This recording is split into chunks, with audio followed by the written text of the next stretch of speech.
नमस्कार। हमारे चैनल में आपका स्वागत है।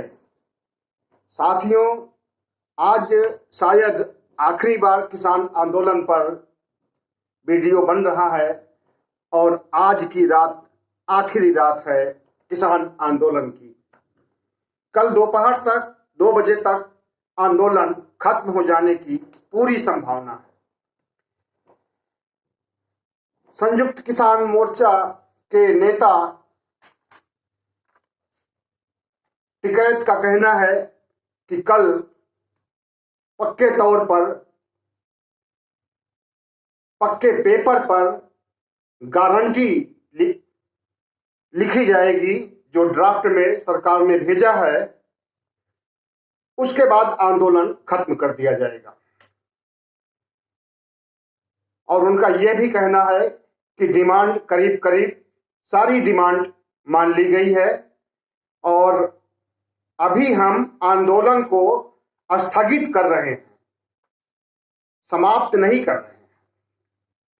मतलब कि सरकार पर उन्हें भरोसा नहीं है, इसलिए धमकी के लहजे में ये बात किसान नेता कह रहे हैं, क्योंकि जो सरकार 1 साल से किसानों की आवाज को दबा रही थी, उन्हें आतंकवादी, खालिस्तानी, मवाली, देशद्रोही, पता नहीं कितने अपशब्दों से नवाजा था, उस सरकार पर भरोसा नहीं है, इसलिए आंदोलन को समाप्त नहीं, स्थगित कर रहे हैं। और दूसरी चीज, अभी तक सारी मांगे मान ली गई हैं, लेकिन अजय मिश्रा उर्फ टेनी, जिसके बेटे ने 3 अक्टूबर को लखीमपुर खीरी में गाड़ियां चढ़ा करके किसानों को रौंद दिया था, किसानों को मौत के घाट उतार दिया था, तो उसकी बात अभी किसी किसान नेता के मुंह से नहीं निकल रही है। लेकिन जाते जाते टिकैत ने अपने इंटरव्यू साक्षात्कार के समय यह बात जरूर कह दिया था कि वो बात ड्राफ्ट में नहीं है, जुबानी बात चल रही है और उस बात को उन्हें मानना पड़ेगा। बातचीत बन गई है, बात सहमति हो गई है और हमारी अधिकांश मांगे मान ली गई हैं और अब कल दोपहर को फैसला किया जाएगा कि आंदोलन को चलाना है या स्थगित करना है। उसे आंदोलन समाप्ति की घोषणा नहीं होगी, आंदोलन को स्थगित करने की घोषणा की जा सकती है कल दोपहर तक 2 बजे तक। साथियों, लगभग 1 साल से चला आ रहा किसान आंदोलन सरकार के गले की हड्डी बन चुका था और किसान नेता भी, किसान भी, मजदूर भी दूर दूर से आए हुए सर्दी में, गर्मी में, बरसात में आंदोलन को चलाते रहे। इस आंदोलन के 2 निहितार्थ हैं।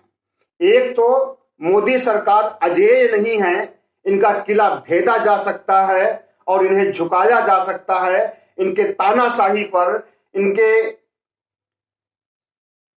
अत्याचारों पर लगाम लगाई जा सकती है।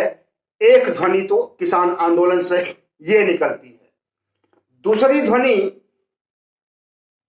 गरीबों, मजदूरों, किसानों को मोदी जी अपनी धौंस से और अपने कानूनों से, पूरी मशीनरी से झुका नहीं सकते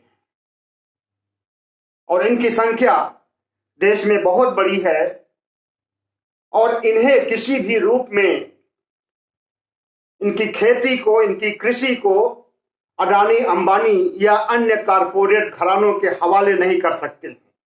मतलब सारा देश बेच सकते हैं, लेकिन किसानों की किसानी, खेती, खेत खलिहान, उसको ये नहीं बेच सकते। तो हो सकता है कि किसान आंदोलन से जो ध्वनि ये निकल रही है, इससे इनके देश बेचने के मंसूबों पर भी पानी फिरे, क्योंकि किसान नेताओं का मैं गाजीपुर बॉर्डर पर गया था तो ये कहना था, मैंने उनसे पूछा, नेताओं से, छोटे नेताओं से, कि अगर आंदोलन खत्म हो जाता है, आपकी सारी बातें मान ली जाती हैं, तो क्या आप भारतीय जनता पार्टी को वोट दोगे? तो उन्होंने कहा नहीं, बिल्कुल नहीं, इस सरकार को हम हराएंगे तब भी जब ये हमारी सारी बातें मान लेगी, क्योंकि हमारे 750 भाइयों की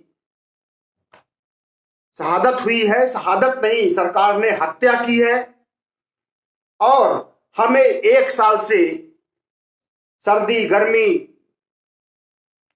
बरसात हर मौसम में व्यथित कर दिया है। तो मैंने पूछा आज गाजीपुर बॉर्डर पर किसानों से कि अगर आंदोलन खत्म हो जाता है और एमएसपी की गारंटी की जो बात चल रही थी और एमएसपी के कानूनों की बात चल रही थी, अगर वो सरकार मुकर जाती है तो आप क्या करेंगे? तो किसानों का कहना था कि हम आंदोलन को स्थगित कर रहे हैं, आंदोलन को समाप्त नहीं कर रहे हैं, आंदोलन को समाप्ति की घोषणा तभी होगी जब एमएसपी पे गारंटी का कानून बन जाएगा। तो इस तरह से किसानों में बहुत बड़ा आत्मविश्वास था। गाजीपुर बॉर्डर पर भांगड़ा हो रहा था, गाने बज रहे थे, किसान नाच रहे थे और खुशियां मना रहे थे, मिठाइयां बांट रहे थे। तो इस तरह से एक तानाशाही सरकार की हार होती है और उस तानाशाही सरकार को घुटनों पर ला दिया हमारे अन्नदाताओं ने। अब इसी तरह से अगर सरकार फिर से सीएए और एनआरसी जैसे कानूनों को, देशद्रोही कानूनों को लाती है, तो यही किसान फिर से खड़े होंगे, तब सरकार को झुकना पड़ेगा और देशद्रोही कानून एनआरसी, सीएए को भी वापस लेना पड़ेगा, लेकिन उसके लिए अलग से आंदोलन करना पड़ेगा। सीएए, एनआरसी सिर्फ मुसलमानों के अस्तित्व का सवाल नहीं है, उसमें हिंदुओं को भी डिटेंशन कैंप में भेजा जाएगा, खास करके निचले तबके के ओबीसी, एससी, एसटी, अति पिछड़े लोगों को सरकार ने सोच रखा है कि इनको डिटेंशन कैंप में भेज करके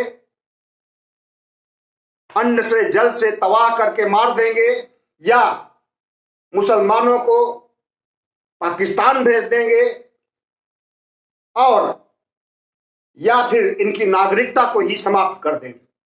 नागरिकता का समाप्त होने का मतलब है कि वोट देने का अधिकार भी अनुसूचित जाति, जनजाति, ओबीसी किसी को भी नहीं रह जाएगा। इसलिए जितना घातक कृषि कानून थे, 3 कृषि कानून थे, उतना ही घातक ये 2 कानून हैं देश के लिए और देश में गरीब वर्गों के वजूद के लिए। अब किसानों के आंदोलन सफल होने से यह उम्मीद हो गई है कि भारत सरकार की या मोदी सरकार की तानाशाही नहीं चलेगी, हिटलरशाही नहीं चलेगी और उस पर रोक लगेगा।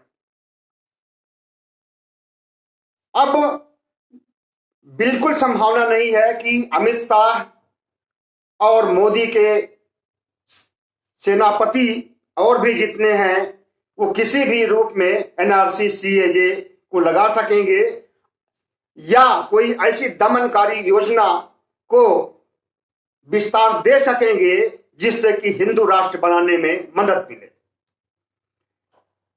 अब इनका हिंदू राष्ट्र का सपना धरा का धरा रह जाएगा।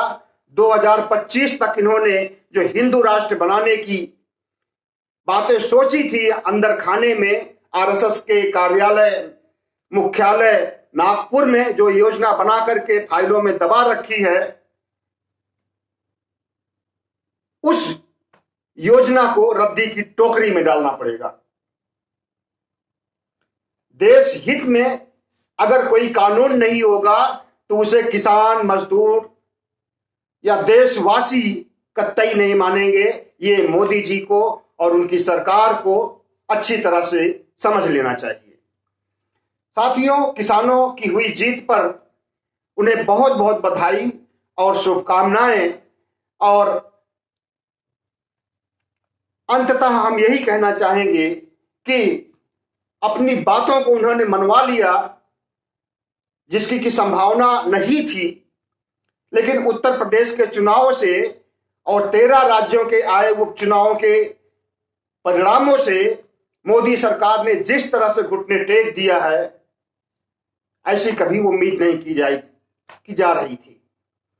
लेकिन जो हुआ अच्छा हुआ, देर से हुआ, दुरुस्त हुआ, लेकिन ये आंदोलन याद रखा जाएगा, क्योंकि ये भारत का ऐसा आंदोलन है जैसा कभी भी इतिहास में भी कहीं नहीं दर्ज है कि इतना बड़ा आंदोलन और इतने समय तक चलता रहा।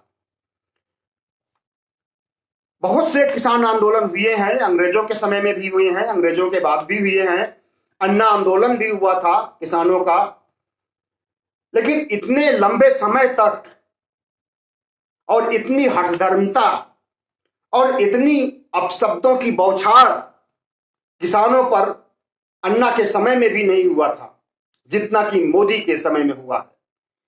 किसान जंग जीत तो जरूर लिए हैं, लेकिन उनके अंदर जो टीस है, उनके अंदर जो दर्द है और उनके अंदर इस सरकार के प्रति जो कड़वाहट है, शायद वो निकल नहीं पाएगी और ये फिर से भारतीय जनता पार्टी को वोट नहीं देंगे।